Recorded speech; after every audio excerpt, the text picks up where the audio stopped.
may papaya at niacinamide. May shea butter and tea tree oil pa. Kutis sulit ang glow up. White rose papaya. Kutis sulit ang glow up.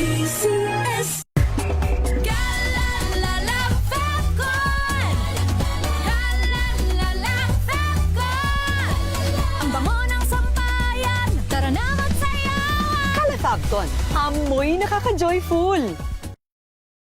I'm Jovi Kalmov. Currently, I am the Vice President for NAFA, which stands for the National Federation of Filipino-American Association for the state of Arizona. In order for me to perform very well, I really make sure that my physical and spiritual wellness is really in order. And of course, the help of MX3 capsule. This is the secret. MX3, dito ako believe. Mahalagang paalala, ang MX3 capsule ay hindi gamot at hindi dapat gamiting panggamot sa anumang uri ng sakit.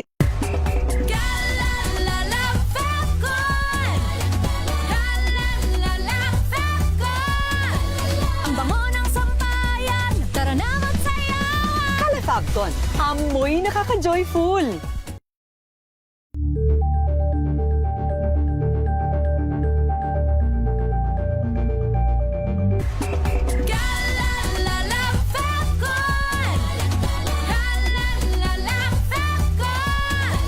Ang bango ng sampayan. Tara na magsayawan. Calefabcon, amoy nakaka-joyful.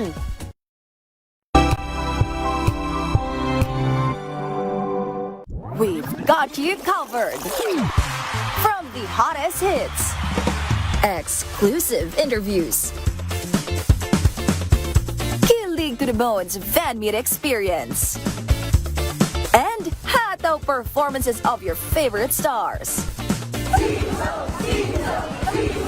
Saturdays, 12 noon, dito lang sa DZRH TV.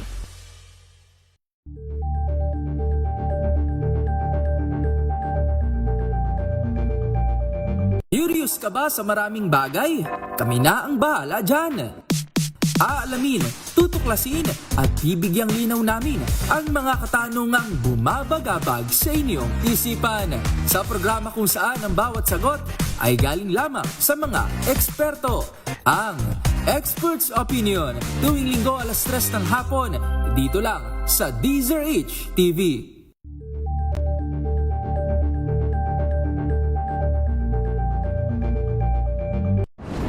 Kung good vibes ang hanap mo, dito ka na sa sigurado!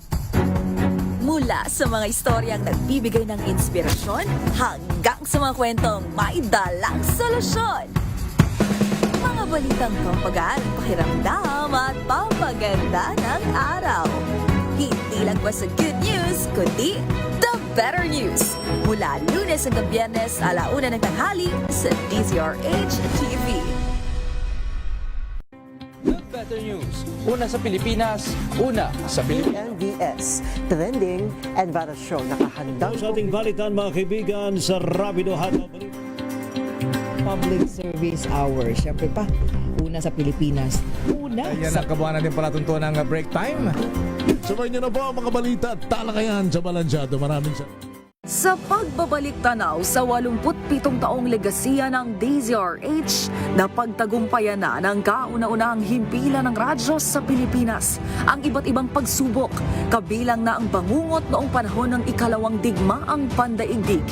Impormasyong naihatid ng himpilang KZRH ang siyang naging Kauna-unahan sa Pilipinas. Manila Broadcasting Company. DZRH. Member, kapisanan ng mga broadcaster ng Pilipinas. Oras, Bishop Ephraim Pahutagana. Alas 4:15. Uy! Nakapag-break ka na ba? Nakapag-relax ka na ba? Saan ka man nagtatrabaho, mapa-opisina man o work from home o mula mismo sa pwesto, sasabayan namin ang break time mo. Sasabayan namin ng mga balita at komentaryo, mga panayam ng mga taong viral ngayon. DZRH Break Time! RH Break Time! It's been raining in Manila, hindi ka pa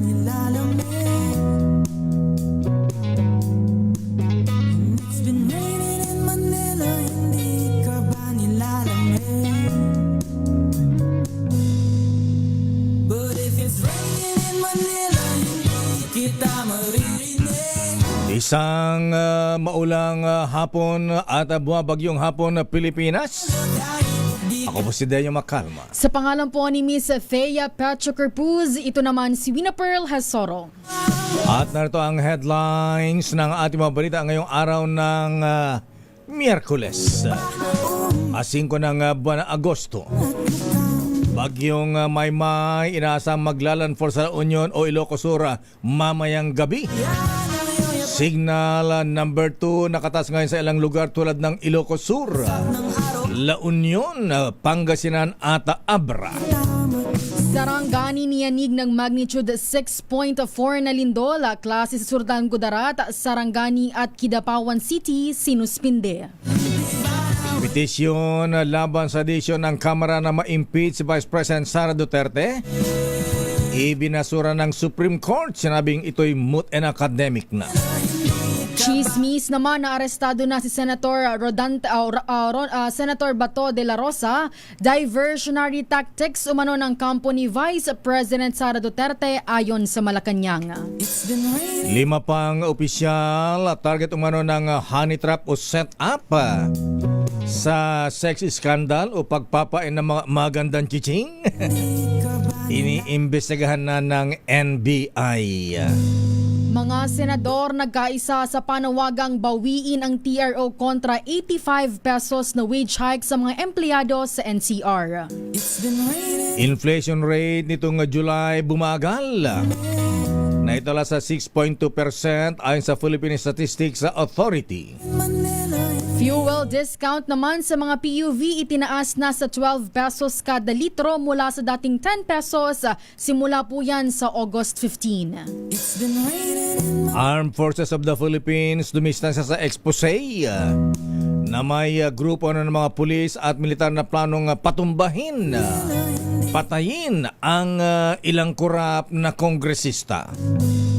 Samantala, DOH Secretary Brix Pujalte nagpasaklolo sa mga dating Health Secretary, bumuo ng Council of Elders. Salbahe kayo mga advices ng mga unders, hindi naman, mga seniors. At sa kalagayan ng panahon, kaugnay ng kalagayan ng bagyong Maymay. Naku po, lalo pang lumakas ang bagyong Maymay habang ito ay nasa karagatan ng kanluran ng Ilocos Sur. At ayon sa Pag-asa, inaasang maglalandfall o tatama ang bagyo sa kalupaan diyan sa La Union o Ilocos Sur mamayang gabi. Huling namataan ng bagyong Maymay sa layong 160 kilometro sa kanluran, timog kanluran ng Sinait, Ilocos Sur. Taglay nito ang pinakamalakas na hangin ay 75 km bawat oras malapit sa gitna at may pagbugso o gustiness na 90 kph. Habang mabagal na kumikilos pahilagang silangan. Dahil sa bagyong Maymay, nakatas ngayon ang cyclone wind signal number 2 sa Ilocos Sur, northern at central portion ng La Union, northwestern portion ng Pangasinan, Abra, western portion ng Mountain Province, northwestern portion ng Benguet. Nakatas naman ang signal number 1 dyan sa Ilocos Norte, nalabing bahagi ng La Union at Pangasinan. Signal number 1 din sa Apayao, ilang pang lugar sa Abra, Kalinga at Mountain Province. Ifugao, nalalabing bahagi ng Benguet at signal number 1 din sa lalawigan ng Cagayan. Samantala nakataas din ang signal number 1 sa Ifugao, Isabela, Quirino, Nueva Vizcaya, northern portion ng Zambales, northern portion ng Tarlac, northern portion ng Nueva Ecija at ganoon din sa ilang pang bahagi ng Kanluran o northern at central portion ng Aurora. Samantala dito sa Metro Manila, wala pong public storm na signal, pero tayo po ay makaranas ng mga malalakas na pag-ulan. Samantala, nagsuspende ng mga lalawigan ng Sultan Kudarat at Sarangani, pati na ang Kidapawan City kasunod ng magnitude 6.4 na lindol na tumama sa baybayin ng Sarangani sa Davao Occidental kaninang tanghali. Mula 1:00 ng hapon, kinansila ang klase sa lahat ng antas sa public at private school sa Sultan Kudarat batay sa anunsyo ni Governor Datu Pax Ali Mangudadatu upang tiyakin ang kaligtasan ng mga mag-aaral at guro. Sinuspende rin ng Sarangani Provincial Government ang klase sa lahat ng level, pati na ang trabaho sa Capitol maliban sa mga tanggapang nagbibigay ng essential services. Habang sa Kidapawan City naman, tuloy ang trabaho sa City Hall pero kinansila ni Mayor Jose Paulo Evangelista ang lahat ng klase sa hapon bilang paghahanda sa banta ng aftershocks. Ibinasura naman ng Supreme Court ang mga petisyon na kumukontra sa hakbang ng Kamara de Representantes sa pag-impeach kay Vice President Sara Duterte Carpio. Ayon sa Supreme Court, moot and academic na ang usapin dahil ang mga articles of impeachment ay inapurbahan na ng Kamara at Senado at ngayon ay isinasagawa na ang impeachment trial ng Vice Presidente sa Impeachment Court. Dahil sa naturang sitwasyon, sinabi ng Supreme Court na wala ng rason upang resolbahin pa ang magkakahiwalay na mga petisyon ni na Vice President Sara at isang attorney Israelito Torion. Batay sa ruling ng Supreme Court na sapul ng maitransmit sa Senado ang articles of impeachment. Ito ay hodya na ito ng pagtatapos ng pagkontra sa impeachment laban kay VP Sara. Maaari lamang i-refer ng Commission on Audit sa Office of the Ombudsman ang Office of the Vice President kapag hindi nito sinunod ang lumalabas na final order ng tanggapan. Ginawa ni dating COA State Auditor Roderick Wamil ang paglilinaw sa impeachment trial matapos itanong ni Senator Judge Erwin Tulfo kung bakit hindi pa sinampahan ng COA ng kaso sa Ombudsman. Si VP Sara kaugnay ng nauna na niyang tinukoy na kaduda-dudang disbursement ng OVP. Paliwanag ni Wamil, hindi agad nila sinampahan ng kaso sa Ombudsman ng OVP kahit may mga natukoy ng questionabling gastos dahil dumadaan umano ito sa mga alituntunin at tamang proseso. Aniya magkakaroon lamang ng referral sa Ombudsman sakaling maglabas na ng pinal na utos ang COA at mabigo ang OVP na sumunod dito. Pakinggan po natin si Senator Judge Erwin Tulfo. Kung kaduda-duda na po ang disbursement ng OVP, obvious naman, sabi niyo po, di po ba, yung mga medicines, mga pangalan ng tao, bakit hindi po ninyo pa sinampahan ang kaso sa Ombudsman ng OVP?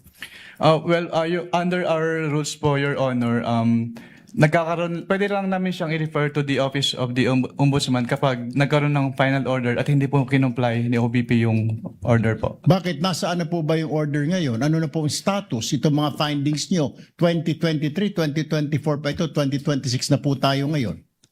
Wala po akong personal knowledge about sa status po since hindi na po ako connected sa ICFAO.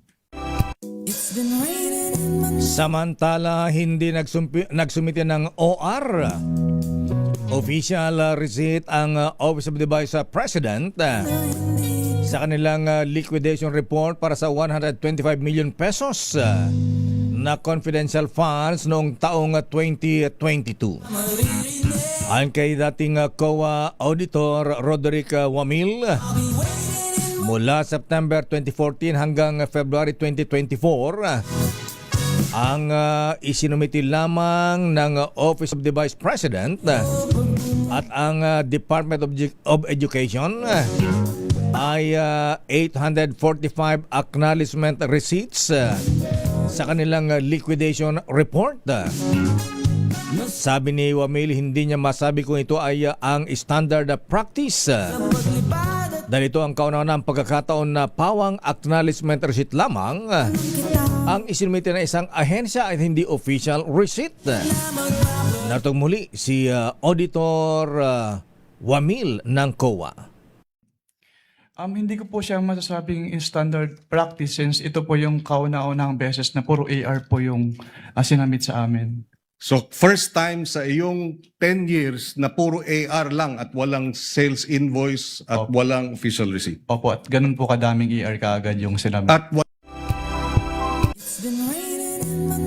Wala namang nakikitang conflict of interest si Presiding Officer Cheese Escudero kay Attorney Michael Poa bilang Defense Counsel ni Vice President Sara Duterte sa impeachment trial. Ginawa ni Escudero ang klarifikasyon sa ika-13 araw ng paglilitis matapos maghain ng point of order si Senator Judge Raffy Tulfo kaugnay ng papel ni Poa sa mga proceeding. Pinuna ni Tulfo ang dating posisyon ni Poa bilang DepEd Undersecretary at spokesperson na dumalo umano sa isang pulong kasama ang Commission on Audit noong taong 2023 tungkol sa confidential funds ng kagawaran. Batay sa testimonya ni former State Auditor Roderick Wamil, dumali si Poa sa nasabing pagtitipon kasama si OVP Chief of Staff Zuleika Lopez at dating head ng COA ICFAO na si Nilda Plaras. Giit ni Escudero, si VP Sara ang inililitis at hindi si Poa kaya walang anumang paglabag sa mga alituntunin ng korte. Pakinggan po natin si Presiding Officer Cheese Escudero. The respondent in this case, Senator Judge Tulfo, is the Honorable Vice President Sara Zimmerman Duterte. Attorney Poa, although he served under the office of the Vice President, I believe, and even under DepEd, is not a named respondent to this case, and in fact is one of the lawyers, as you can see, of the respondent. I believe there is no conflict with respect to that, given that he is not the one in trial in this case. Okay, I rest my case. Tinawag ng House Prosecution Panel na isang diversionary tactic ang pagbanggit ng defense team sa nakuang confidential fund ni dating Vice President Jojo Binay. Matatanda ang naungkat ng depensa sa impeachment trial kahapon ang Special Allotment Release Order o SARO noong 2014 ni Binay upang pabulaanan ang testimonya ni COA Auditor Wamil na si VP Sara Duterte lamang ang tanging nabigyan ng confidential funds. Pero sabi ni prosecution spokesperson Attorney Benjamin Tolosa Jr., hindi agang pagtanggap ng pondo ang pangunahing issue rito. Sinabi ni Tolosa na ang mahalagang tanong ay kung naipaliwanag ba at na-account ba ng tama ni VP Sara ang nakonyang confidential funds batay sa mga alituntunin ng pamahalaan. Samantala, tinawag ng Malacanang na diversionary tactics ang pagpapakalat ng impormasyon na naaresto na si Senator Ronald Bato de la Rosa. Tahasang sinabi ni Palace Press Officer Undersecretary Claire Castro na pakana ng mga kaalyado ni Vice President Sara Duterte ang hakbang upang ilihis ang atensyon ng publiko sa impeachment trial. Kabilang umano sa mga nasa likod ng misinformation drive ay sina dating Secretary Harry Roque at Attorney Jimmy Bondoc. Ayon kay Castro, timing ang pagsulpot ng istorya kay Senator Bato sa pagkakataon na lalong lumilinaw sa impeachment trial ang mga nangyaring milagro umano sa pagitan ng confidential funds ng OVP at DepEd sa panahon ni VP Sara. Binigyang diin ni Palace Press Secretary o Undersecretary na halatang may motibo at sinadya ang pagkalat ng impormasyon na tungkol sa di umano'y pagkakaaresto ni De La Rosa. Ang naturang senador ay nagtatago matapos lumabas ang warrant of arrest ng International Criminal Court dahil sa kanyang naging papel sa madugong war on drugs noong nakalipas na administrasyon. Babalikan natin ang ilang pang detalye ng ating mga balita. Report na nahuli na ata nakatakda ng dalhin sa The Hague, the Netherlands, si Senator Ronald Bato de la Rosa. Fake news ayon kay DILG Secretary John Vic Remulla. 5 pang opisyal kabilang na ang ilang cabinet members. Target umano ng honey trap o set up sa sex scandal o pagreregalo ng mga chiching sa ilang opisyal. At ito'y iniimbestigahan na ng NBI. Grabe ha? Parang Sa pelikula lang yan, Miss Wina. Ha? At ang mga senador nagkaisa naman sa panawagang bawiin ang TRO kontra sa 85 wage increase sa mga empleyado o manggagawa dito sa Metro Manila. At militar, dumistansya naman sa expose na may grupo ng mga pulis at sundalo na planong patumbahin ang ilang kongresistang mga korap. At Pangulong Bongbong Marcos Jr. nagtalaga ng mga bagong maestrado ng Sandigan Bayan at Court of Appeals. Abay, sino ang mga ito? Ang detalye ng mga balitang yan sa ating pagbabalik sa ating palatuntunang Break Time. RH Break Time. Oras, Hermana Rosie Sarangaya, Doktora Isa Suntay, Doktora Beng Lee. Abay, Kuyang Larry Francisco. Aloha. Alas 4:32. Ang oras na yan ay hatid sa inyo na